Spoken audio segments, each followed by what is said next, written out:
for it, we're going to create a bank of these so that we have access to them afterwards. So you might see a little thing on your screen that pops up now that says, like, you know, recording, you have to click the yes. Anyway, so I suppose what I kind of wanted to talk through this evening was kind of breaking it up into 3 sections. So pre-fuel, or, you know, the day before, the morning of, then looking at a little bit of during, and looking a little bit of after. And if you have any questions, I'll do my best to answer them. And like Paul said, there's a couple of other people who might pitch in with their sort of pearls of wisdom. So I suppose the complicated thing about adventure racing, and particularly what we're trying to cover here, is it's everything from like 2.5 hour, the solo sport sort of type 1, to the 12 hour, maybe 24 hour, and then multi-day stuff. So this is kind of going to be a brief overview without being too specific on anything in particular. So that's one aspect, is the varying duration of the events. The other aspect is that it tends to be quite up and down when it comes to intensity. So when we think of something like, you know, Paul was saying there about a 10K road race, you know, you'd be looking to hit the same sort of intensity from start to finish, maybe looking at a negative split, so a little bit faster towards the end, whatever. But because you might have a kayak stage where it's going to be less aerobically challenging, if it's a short solo sport adventure race, it could only be 10 minutes. If it's a longer effort, it could be, you know, up to a couple of kilometers. It's going to be more strength based rather than aerobic, so it's not going to have the same energy demands as cycling or running up hills. And even when we think about running up hills, you know, there might be parts where you walk, and that's going to bring down the intensity a little bit as well. So there's a couple of factors to be aware of with the different sort of requirements or specifics of adventure racing. So I suppose pre-fuel, then, when you think about before the adventure race, what you should be doing. Really, you don't want to do anything strange or exciting. So it's not the, you know, if you're away in, say, Dingle, or Kinsale's coming up the weekend. So if you're away in Kinsale, don't be heading out to the fancy Indian restaurant and getting a new dish that you're going to try the night before, because that's, mightn't agree with you, and it's just going to play havoc with your stomach. You're probably better off sticking with foods that you've eaten, you know, throughout your training and day to day. So the likes of your plain carbohydrates, so rice, pasta, potatoes, that sort of stuff. I think the traditional Irish dinner gets a lot of flack, but it's actually quite, they're on the ball. You know, that meat and 2 veg with a few potatoes is pretty good. And the whole thing of carb loading, we don't need to eat huge quantities either. If we eat too much the night before, might have a restless sleep. We might get up the next morning, might be, you know, a little bit over full when it comes to breakfast or pre-fueling, and we might eat half of what we're meant to eat, and then that's obviously not ideal as well. So trying to avoid the likes of, you know, alcohol as well the night before, so you're not dehydrated, so you're not fighting a losing battle before you even start the race. So the morning of, then, when you get up, and everybody has different things that they like to eat, but roughly about 3 hours before, you want to have what we would consider a sort of a normal-ish meal, preferably carb-based, and try to avoid too many fats, but you're kind of giving yourself a good window to set up a little bit of digestion. So something like porridge with some dried fruit, made with, you know, full fat or semi-skim milk, whatever you prefer yourself, and with a bit of honey on it, is ideal, because you're getting the mix there of complex carbohydrates and fast release carbohydrates. So your honey and your dried fruit would be kind of quick release, and your oats then, your porridge, is going to keep you full for a little bit longer. If you're the type of person who doesn't really like to eat before you run or you race, it's there's sort of varying, I suppose, opinions on racing fasted. So it suits some people really, really well. It doesn't suit other people as well. So even getting something in that's a little bit liquid based, so a fruit smoothie, orange juice, anything like that, that's going to be carbohydrate, that's going to bring up that sort of blood glucose, take you out of that fasting state and give you a little bit more muscle glycogen to work with is ideal. So yeah, it depends kind of, and the same as the night before. You don't want to try anything new the morning of, because that's just going to play havoc with your stomach or whatever it is. So sticking to something that you've had before, and you should be trialing this, you know, before long runs or before long spins, so that you're happy with what you're going with. So then, you know, coming into sort of during the race, sometimes if you've got if you're really sort of sensitive to eating the morning of, instead of having something 3 hours before and then having nothing in the run up to it, maybe splitting those into 2 smaller meals might be more ideal. So say 3 hours before, and then maybe 60 minutes before, going for something like a banana. Again, your anything with honey in it, your dried fruit, maybe some more orange juice or something like that, just to get the carbohydrates in, is pretty good. So during then, Orla Walsh is a registered dietitian. She practices up in Dublin. She's absolutely phenomenal. She's worked with Sport Ireland and all of that crack before. She has a great saying that you're thinking about your fueling needs is almost like thinking about a car. So the faster and the longer the car is going, the more fuel that it needs. So we want to think about that in 2 ways. One, we want to have the tank full before we leave. So that's your pre-fuel. And 2, we want to make sure that we have enough fuel carrying on the bike or in your pocket to fuel you throughout the race. So really thinking about how you're going to get that nutrition in while you're racing. So a lot of people kind of would be fond of like gels, your Lucozade, your you know, those sports drinks. Again, can suit some people and not suit some people. Your gel, if it's thick, can actually, when it goes into your GI tract, it actually needs to pull water from your body to dilute it down so that it can be reabsorbed back into from the GI tract. So that's something to think about if you're finding that you're doing long runs or you're doing long cycles and you're taking on energy gels, but you're not really feeling the benefit of it. It might be more a case of you're actually dehydrated from the thickness of the energy gel pulling the water from the body into the GI tract.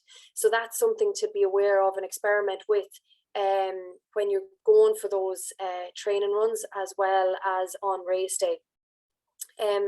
So Paul was saying about making up his own drinks and stuff, and I'm really fond of a quick isotonic drink. Is basically just 500 mils of water, 3-4 teaspoons of sugar, and a little bit of salt, and add your dilute into that. It covers the taste of everything else, and it's grand. You're getting your carbohydrates in there, so your glucose and your salt, and that's going to give you optimum results. So it's something that's really handy, just to kind of be thinking about. Can you get the 2 in the 1, and then you have to worry less about it. So for the likes of intervals or your shorter solo adventure races, quick sugars are ideal, and so that's kind of your Haribo jellies, anything that like sugar is the main ingredient. They're great for that little quick hit. And I know I think Cliff some of them do chewables as well, and they've got they have electrolytes in them, so they're handy.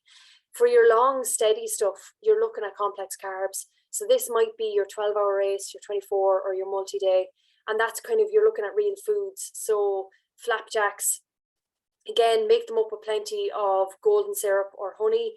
Try and keep the fat sort of moderate in them. Don't load in the butter or the seeds, because that can be hard on your GI tract as well. You know, salad potatoes with a bit of salt on them.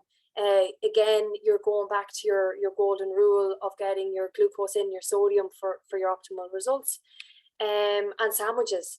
So like even something like a jam sandwich or peanut butter and jam, that sort of stuff is great.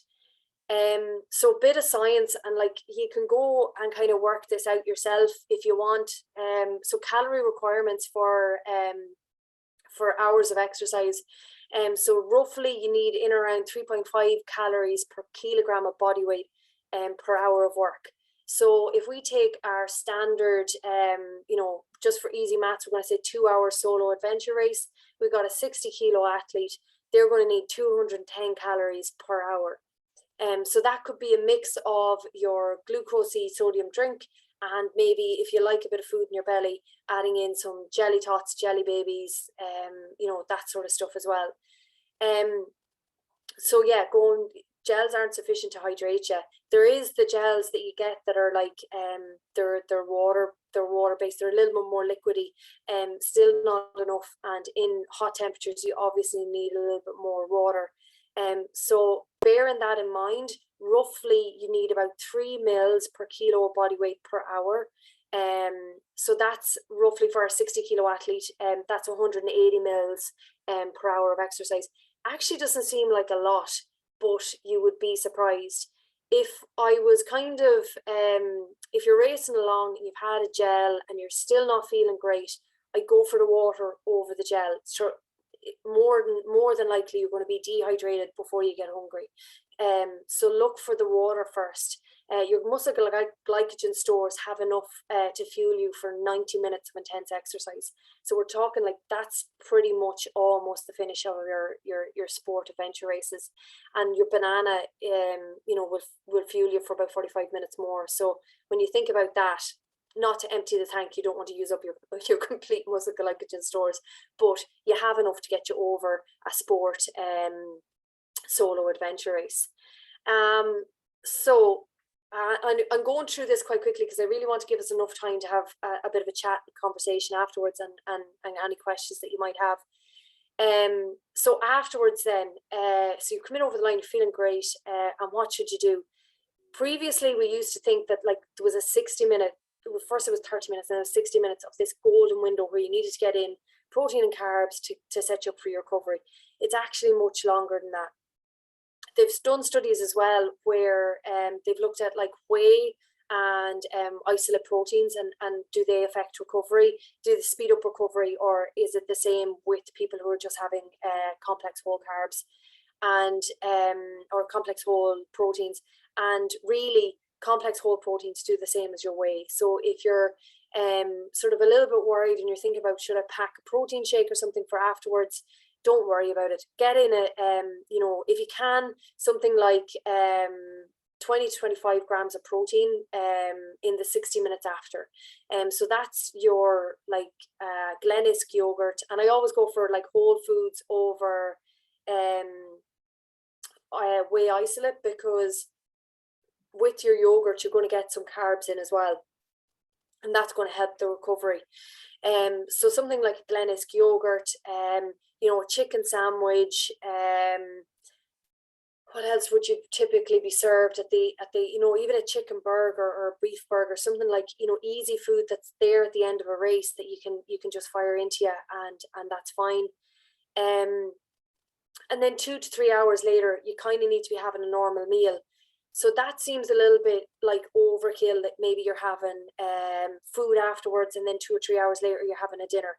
But when you think about the energy requirement you've expended throughout the race, the fact that your glycogen stores would be pretty low if you've raced really hard, and you want to set up that recovery so that you can get back to training and get back to racing. Some of the races have a really short turnaround, maybe 2 weeks or so. It's really important. So yeah, that's pretty much it. So the key kind of takeaways is like a lot of it should be like normal whole foods. So 2 to 3 hours beforehand, you're having a normal meal, which is pretty carb based, like moderate fats, a little bit of protein. Porridge is ideal. Most of the races start in the morning anyway. And if you're having, like, you can always have porridge before a night run as well. There's no harm in that. During, you need to think about your fuel and your hydration. So the longer the car is going, the faster it's going. You need to have more fuel on board beforehand, and you need to have fuel with you for. Gels are not sufficient to hydrate you, so making sure that you have water on the bike or in a pack or whatever it might be, roughly 3 mils per kilo of body weight per hour, and adding some salt into that so that you're not just losing out on those electrolytes. And then afterwards, we're back to our whole foods. So within 60 minutes, trying to get some protein and carbs in, and then 2 to 3 hours later, you're talking about your normal meal. With the afterwards, most people think of just getting in the protein. It's kind of what we've been force fed now, is that protein's great for muscle, blah, blah, and recovery. Carbs are really important. One, for the glycogen stores. Two, blood glucose, so you start to feel a little bit better in yourself. But also, it's kind of like the key that unlocks the muscle that the protein can get into to recover. So without the carbohydrates, the protein's going into the body, but it's banging on the muscle door. It doesn't really get in. So the two go hand in hand when it comes to recovery. Fats, they have great, they're needed in the body for a start, they're essential, and they have great vitamins and minerals. So don't be afraid of moderate fats, but try and keep it healthy. Polyunsaturates, monounsaturates, and not too much during the race, so that you're not getting an upset tummy. Sorry, that was a really quick, that was as fast as a solo adventure race sprint. That was really fast. Has anyone got any questions? Or do you want to add, do you want to add your own sort of twist on it? What's your favorite breakfast? What do you use for fuel on the, during your races or your efforts? And yeah, feel free to sort of share your knowledge and comment and ask questions.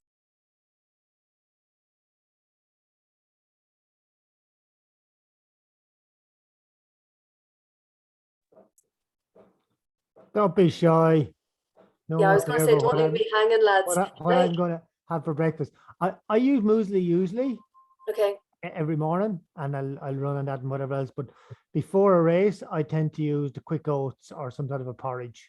Mm-hmm. I think actually having something, it's a bit more broken down than the muesli.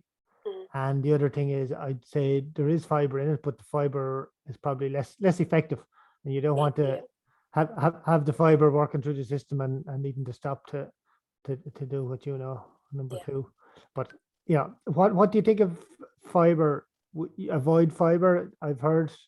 Yeah, so avoid brown bread, just to use white bread or bagels or something, I presume. Yeah. So you want to go simple carbs. So when we think about brown bread, lots of fiber. The reason why we're avoiding the fiber is, one, yeah, you're right. You don't want that working through your digestive system and having to stop and go to the toilet. But also, when we start to exercise, the blood is pulled away from our digestive system and into the working muscles. So then what's going to happen is that fiber is sitting in our stomach or in our GI tract. We get stomach cramp, we get upset, maybe we get a bit of diarrhea. And we're also pulling water from our system into that fiber, because fiber is a bulker. It basically needs a lot of water to move through the system. So you're getting a double whammy of GI upset and dehydration. So yeah, avoid fiber. So simple carbohydrates would be better. So even when you said there about the quick oats, even ready bread, it's still an oat, but it's just been milled, so it's really, really fine, and it just absorbs a little bit quicker. It's easier on the tummy. But yeah, you're right. White bread, Rice Krispies, Cocoa Pops, with semi-skim milk, they're ideal because they're the fast sugars that are going to get into the system and get working, and they've low fiber. You know what I mean? So they're pretty good.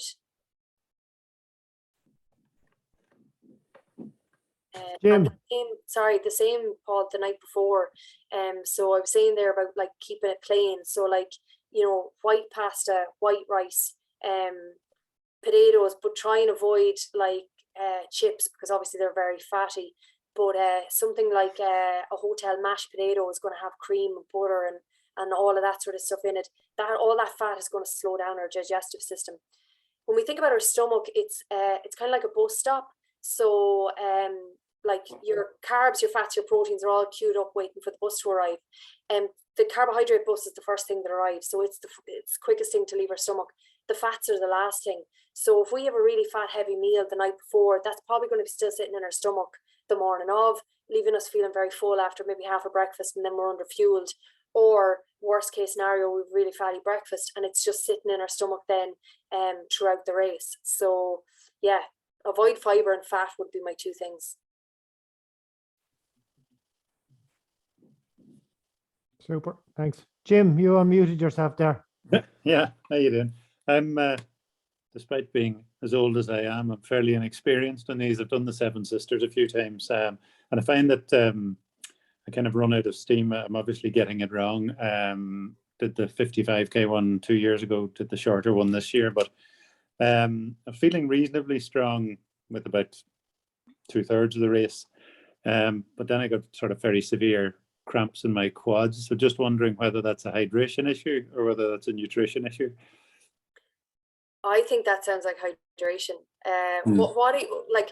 Let's use this as a bit of a case study. Sorry, Jim, we're gonna use it as a learning experience. So, what are you typically having? What fuel are you bringing with you for say 55k? And sorry, did it happen at both times? Did it happen on the 55k and the shorter distance? The other one, the 55k 2 years ago was very warm, like 26 degrees in Donegal. This is unprecedented. So, yeah, I was drinking a lot that day. I would say I just ran out of gas. You know, it probably might have been a fitness thing as much as anything else. But I had an ankle injury, so I hadn't got the miles up to do the longer one last year. So I tried to do the smaller one and probably try and cover the ground a bit quicker.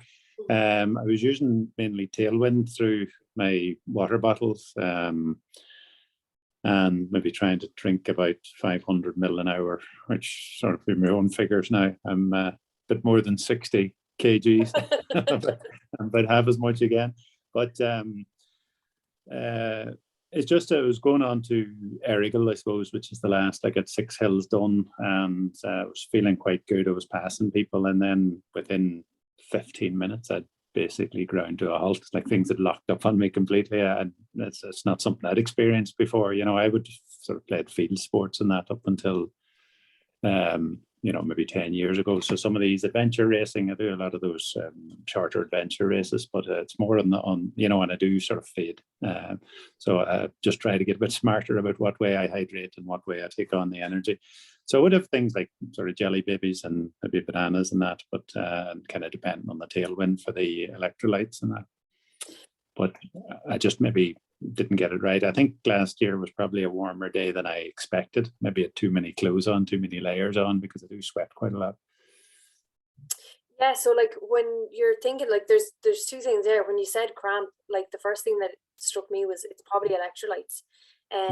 So it's one is looking at, are you getting the dosing right? Because sometimes we just, like I'm a Divilford, I just throw a scoop into the bottle, but I have two different bottles. I have a 500 ml bottle and I have a 750 ml bottle. So the 750 ml bottle actually needs a scoop and a half. So that's the first thing, is make sure you're getting the dosing right. If the tailwind is not working, try something like throwing in a drop of salt into it. And just seeing if that helps. And again, trying to, you're not going to, maybe you are, maybe you're not reaching the same intensity of the races that you are in training, but trying this out as you're training to see how do you feel, and playing around with it. So like, yeah, making sure you have enough fuel in the tank to cover off that. And then I would, you know, like Paul said, drink and eat before you need it. So it might be a case of that what you were taking on board was correct, but it might have been a little bit too late. You might have already been a little bit dehydrated, cramp was kind of getting going, and then it's like, oh, it's a bit late now. So yeah, I would say just have a play around with it and see. Bit of salt in the bottle, check the dosing of the tailwind, and make sure you have adequate fuel. They'd be my kind of three things, and test retest. So preferably not in a race, but like, you know what I mean, for training, see how that feels and see what works, you know. Yeah, probably not putting like the same intensity in training. You're trying to get the miles up, but you're not sort of maybe doing it at the same pace, or maybe you're out with groups that there's different standards, or maybe, you know, come to a point and stop and regroup and go on again, rather than pressing on as you would in an individual event. So yeah, that diurolite I'd never tried. Last time I had that was when the kids were young, so yeah. I've never actually tried it. So I might give that a go too, because tailwind is getting harder to get. Is the Tailwind, is that a carb electrolyte mix, or is it just electrolytes, or what way is it mixed up? Oh gosh, now you're getting technical on me. Yeah, it is. It is. Yeah, it's reckoned. There's a lot of people use it in the likes of the solo races just as a fuel. I know, like Sean Stewart, and that, you know, he's an ambassador for it. I'm sure he gets better, but you know, it has a significant amount of carbohydrate as well as electrolytes. You know, and it's supposed to be balanced. I've used it a few times. I found it good, but I can't say that it's the solution for everybody. Yeah. No, a lot of the guys in the cycling club and that use it, you know, on some of the longer cycling events there. So, let's say, it could be a case, Jim, of the carbohydrate mix is not really suiting you. So, like, fructose is harder to absorb than glucose. So if it's a fructose, predominantly fructose, you're probably not getting as much energy through it as you think you are. You know, and if it's kind of, I think those mixes, they can be quite tricky to get right, you know what I mean? And I do know, yeah, a lot of the triathlon guys are big fans of the Tailwind as well. But I'd maybe just try a little bit of salt, or try a different electrolyte to see if that's going to make a big difference. Tablets, is it, or tablets or salt or Diorite? You know, High Five do a pretty nifty electrolyte. And like that, you know, availability is the other thing, Jim. Like, you know, it's easy. The High Five you can buy on Sports Direct, I think. You know, it's Holland and Barrett, like those sort of places it's really easy to come by. So yeah. Okay, thank you. No, we use the Jim. We use the High Five. I've used both Tailwind and the High Five. The 25% protein. I think there's a 4-to-1 mix of carbs and protein. That has always worked, and I've used Tailwind as well. But I know a good few guys I've raced with they did get sick on Tailwind and complain a bit about Tailwind. It feels as if it's heavier, but we've never had an issue with the High Five stuff. And I use it for the long races or short or 2-hour sessions or whatever. But it doesn't seem to have the same. Like, if you're looking for calories, you probably won't get that out of the High Five. But you certainly, having High Five in one bottle on your bike, or having High Five in one bottle and water in another bottle with some salt tablets around, always has never let us down. But yeah, the Tailwind, I've seen a few guys get sick from it. That's good advice though, Jimmy, is having, like, not having both water bottles full with a Tailwind or a High Five or something, because sometimes you just need a bit of water, you know, even if you're eating something, or you just need to dilute stuff down. So yeah, great advice there. Actually, just as you said it there, I remember we did the race in Portugal, and I stacked up with the Tailwind, and I ended up going through. I think I ended up like with half the recommended mix, or maybe even quarter of the recommended mix that they were giving, because it was just that little bit. I found it that little bit hard to go through the system. I kind of supplemented the fluids then with High Five, but I felt as if this is just too rich or something. I don't know. It didn't quite agree with me, but yeah, it did give us the calories we wanted. So it was kind of a backup plan to get calories in, but not my main source. That's good. It's good info, and like that, it's you know, it's important to kind of have a backup plan and have, you know, did you try that in training? Was that the sort of result of a training run, was to dilute it down? Yeah, well, mixing and matching. Like, I'd always use sports drinks during training, just so my gut, just so you're used to them, so you're not trying something new on the race. But yeah, it was like it kind of ended up with not even like you'd go out and you'd say you do the recommended mix, you just go, it just doesn't feel right, and then after a couple of times using it, you just feel yourself, I'm just going to do half a sachet, and then you're going to go, oh, that actually felt much better. And I wasn't tired from it, and I felt fueled. So you kind of played with it until I guess it felt right. But they're kind of marketing it as the only fuel you need. But I think if it's the only fuel you need, it's probably a little bit too concentrated, because you're not going to live Monday to Friday on tailwind, so your gut is not going to be used to it.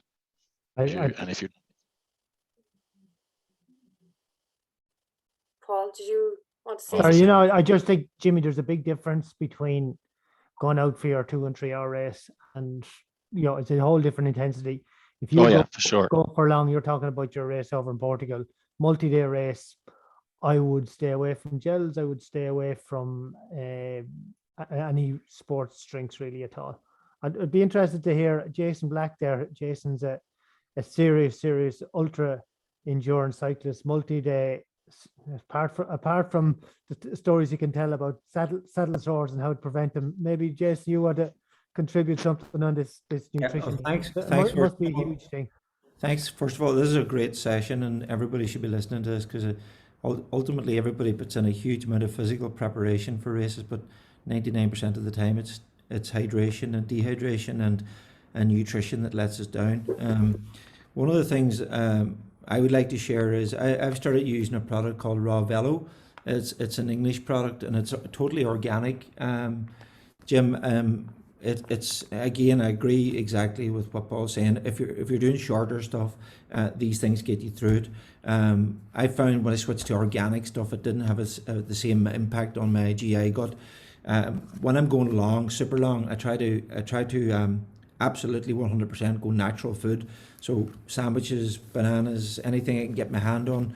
A lot of the times we're racing unsupported, so we don't really have the luxury. We've ran out of, after 300 kilometers, we've ran out of what we've been carrying, and then we're at the mercy of what we can get our hands on. We try to get natural foods as best we can. But one of the areas I'd like to just jump in there with is that one of the keys for me, and it was a breakthrough moment for me. I've been using science all of my life, but of recently I've obviously I've been getting exercise physiology tests, and it was telling me how my body physiology was handling exercise and how it was performing from 0 to failure. But one of the things that became huge for me was I was getting fueling tests. So I was able to establish at what heart rates my body was using carbs and fats, and one of the big things for me was obviously getting an understanding how my metabolic system was working. And I know I'm getting a little bit science-based here, but it's not that science-based really when you strip it all back. So with an exercise physiology test, which I really encourage everybody, general population and all athletes from beginner right through to expert level, would be to get an understanding of how your body is using, what fuel sources it's using at certain heart rates. So in Jim's case, or anybody's case, if you're out doing the Seven Sisters and you find that that you're using 60% fats or 70% fats at 125 or 130 or 140 beats per minute, but then all of a sudden you go to 160 and your fuel sources completely change, you want to know how that's impacting on the body. But a big thing that for me was that I was a really fit athlete from a physiological point of view, but I was a really poor athlete from a metabolic point of view. And the reason being was because I was doing too much zone 3 and too much zone 4 training, and my lower zone 2 had fallen apart. So from a nutrition point of view, I had become a really poor athlete at handling low intensity. My metabolic system wasn't really working, and ultimately what was happening to me was I was more carb dependent than fat dependent. And as we all know, when we go into these super long races, it's practically impossible to keep up with the carbohydrate demand that the body requires.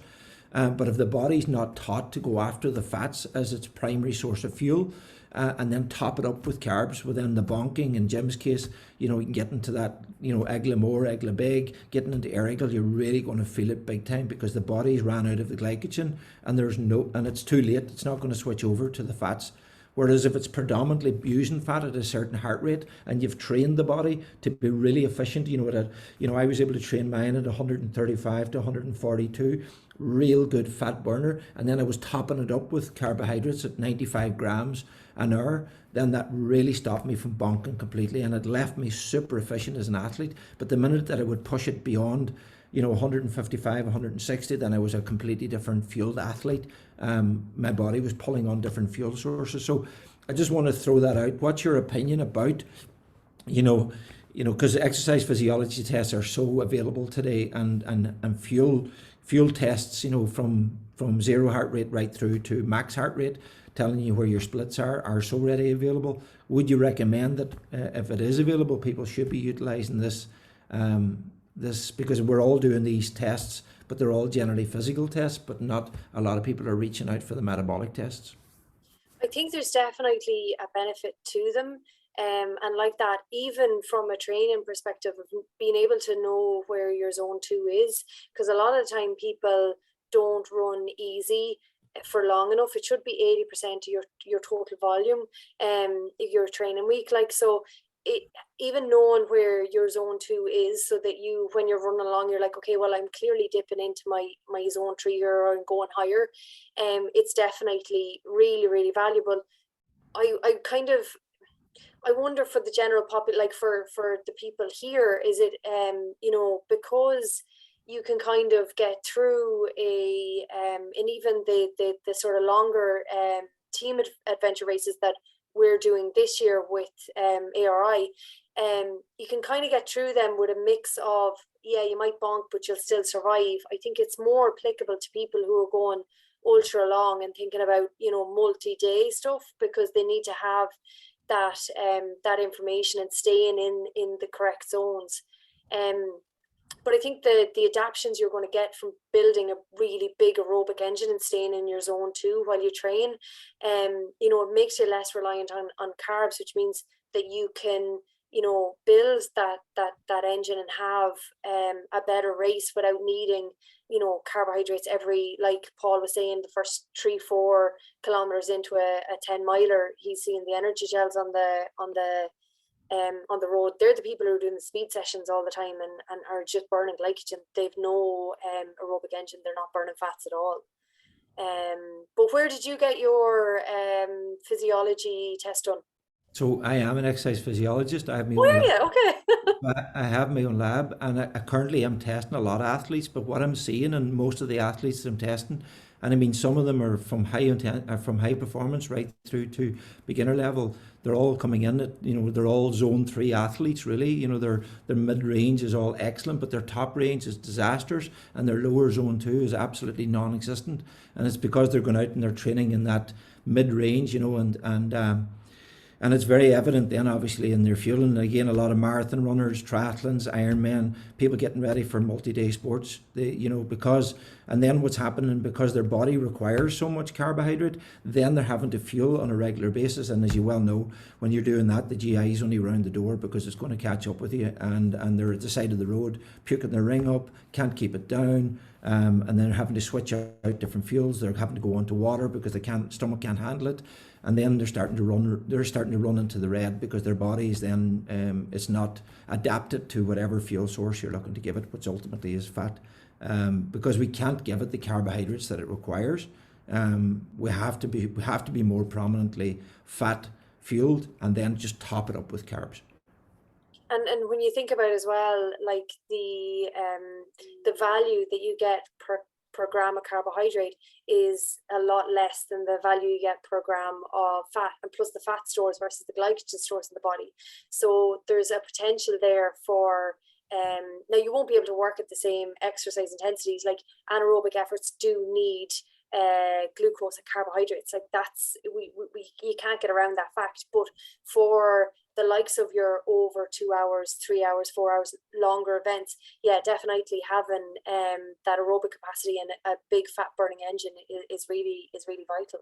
We are obviously getting 5 times the bang for your buck with fats than carbs. But even on that point, and it's wonderful you brought it up there, but we done a test there for 6 months, and we were able to get a highly trained athlete to be still burning fat in zone 4. Wow. which was phenomenal. I mean, we were struggling to get them to hold on to fats, mid-range zone 3, but we were eventually able to push into zone 4 now. But this person's extremely disciplined and had a really, really disciplined athlete. But it is possible to train a fat adapted athlete into zone 4, lower zone 4, maybe not into high end zone 4, but it's a rare species that you can do it with. But thanks very much. This has been absolutely a breath of fresh air to hear. So well done. Thank you. Great. Just a quick one. I just want to pick up, Jess. You said 5 times the amount from fat and carbohydrate. I thought it was a plain twice. No, Calorific value of fats you'll are get- twice proteins and carbs. Yeah, well, three's the real number, but you'll get 3 times more bang for your buck out of fat, using fat as your primary source of fuel, than you will carb. Plus, even for long distance stuff, you're not having to carry it. Like, think about the physical logistics of carrying an abundance of carbohydrates, especially when you're going into terrain that's so remote that it's practically impossible to get your hands on it. So just to give us three typical foods that you would recommend. Well, it depends. Well, from a carb point of view or from a fat point of view? No, fats. Fats. I think we all we all need carbs, but pure butter. What, peanut butter? Yeah. Butters, yeah. Any of the butter sources at all. I'm a big fan of the butter sources. Nuts. Again, I heard very clearly and agree totally. Putting fat in mid-race is really challenging because the GI gut doesn't want to handle it at all. So it's nearly a case that you've got to have it all prepared in advance. So for me, weeks out, we're getting all the cells pretty well filled with all the fats, get everything layered up nicely.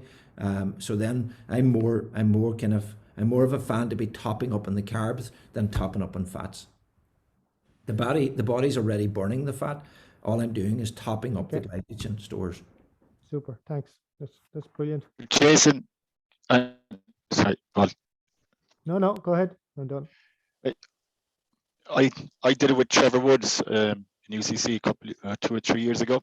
Yeah, Cork. And because a couple of guys were chasing the fat adaptation, and what I found was when I got that printout that Trevor gives you when you're burning fats, then you say whatever your heart rate is and you're in zone 2, and I know when you do your races, you're in zone 2 because you can stack up with the fats. But then if I do the shorter races, you're not burning any fats. It's all carbs. And then there was another train I thought where people were going, well, if I chase the fats and try to adjust the metabolic rate that I'm burning fats at a higher heart rate, then you have to train yourself to be fat adapted. And then there was, when you train, then you're training more, as you said, in zone 2, but you're not going to build strength in zone 2. So you have to be training in zone 4. So there's the balance of exactly what do you want out of it? Am I an endurance athlete or a strength athlete? Strength athlete being the shorter distance. And there was the numbers around. I was reading something else or some other study on it. Meant you have to be very careful as an athlete when you go chasing that number, because you could sacrifice a strength program or building strength to go chase your fat adaptation. So I took from it, the bottom line was the type of racing I'm doing is multi-hour or multi-day. I'm going to be racing in zone 2. I know my heart rate is XY, is whatever it is. I need, that's my burning fats. So now all I have to do is watch when it raises, because that's my carbohydrate burn. I think that was the most useful piece of information I got, rather than adjusting any training plan that I got from Trevor. And then when you go out on a race course or a multi-day event or long race or short race or a 1 hour session, I know exactly what I'm burning. And that solves a lot of the time getting sick bit. And then the day before, the other bit I got from him as well was on the 24 hours before the race, I make sure my muscles are glycogen enriched, because the first 2 hours of the race, any glycogen I burn is stored in there. So I'm on the top up mode as opposed to a catch up mode. And also the 24 hours for most of us are quite difficult. We find it because you're doing race prep and we forget to eat. I've seen that happen as well. You go out on the start line and you've just spent the day before traveling, or I don't know, trying to get your bags packed or doing stuff, and you haven't eaten, and you start the day of the race already behind. Yeah, I mean, the body will go after carbs primary first before fats. So the fats will be the SOS. So yeah, having the carbs enriched is the key. And then once they're burned through, then having the body adapted. But again, don't read between my lines. I'm not saying I'm a fat adapted athlete. I'm just saying that I try to train my metabolic system to be able to use fat as a source of fuel, as opposed to it being a dominant carbohydrate athlete. Again, I done a test on a guy last week, a fabulous athlete, but he was coming in at 90% carbohydrate, 10% fat in his metabolic zone 2, which was brutal. And I mean, and the psychology behind that is that he would need to have a backpack full of food, because he just wasn't able to use fat. And the reason was he was a fabulous athlete because he was a high intensity athlete. He was training mountain running like all the time, zone 4, zone 5, came from that school of thought. And just had spent no time in his training week in the zone 2, way down low.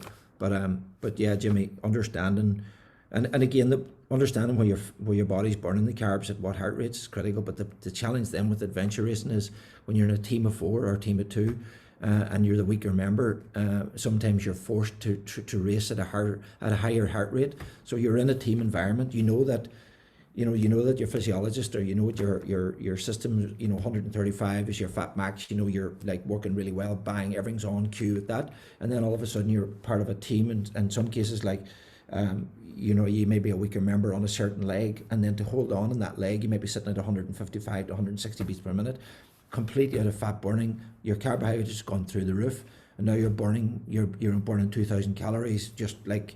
And you could be in a 4-hour section on a kayak, or a 4-hour section on a bike, and you're just plowing through calories, and you get to the end of that section and you're just depleted.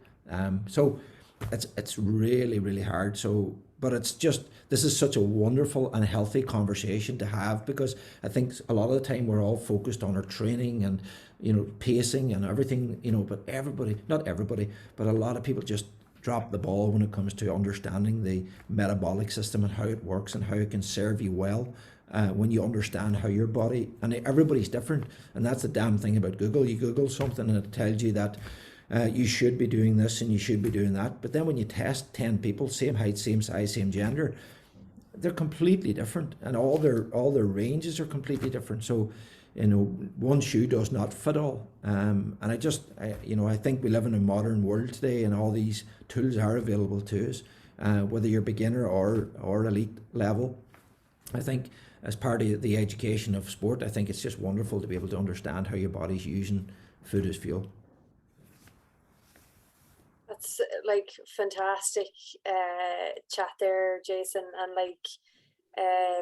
really so much knowledge there. And Jimmy, thanks a million for your input as well. Like, just fantastic to be able to have a Zoom chat on a Wednesday evening and have that sort of content is phenomenal. Like, you wouldn't pay for that.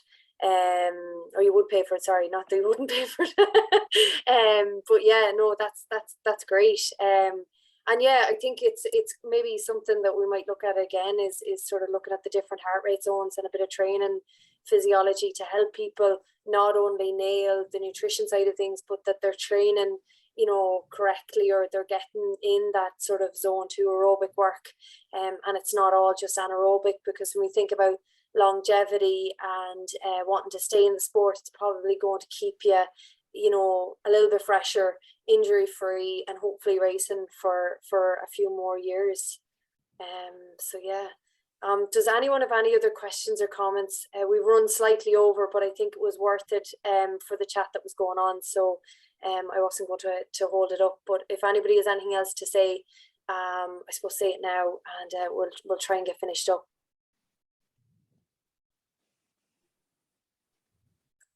Okay, perfect, guys. I'm just going to stop the recording, and you